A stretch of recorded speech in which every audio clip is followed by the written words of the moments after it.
After 1 hour na itong in-install na human na kita guys. So nahuman na tayo nag-install ang accordion door. Then guys, so isa ni sa ka door separator guys ang accordion door. So ating sila guys.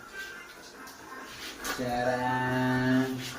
Tingala mo sir kay wala ni abot dire.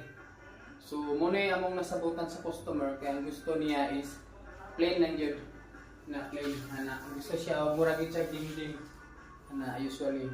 Kaya gusto sa customer nga nga sa mura siya og dingding guys nga usually mga kasagara sa accordion door guys lagi mga ani niya burot-burot. So ang gusto sa tong client is ingana gyud flat gid siya, then siya na bahala mag-adjust diri. So okay na siya guys.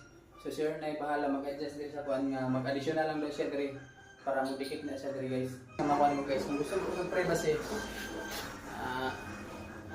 Charan. So ayan, kung isa tong gusto magpa-install ng accordion door, PM mo sa tong page sa Genshin Reading Reading.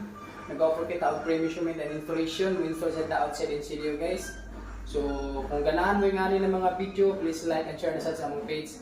Thank you. Dapat ikaw mo kita ko. Sige, para kilig. 1,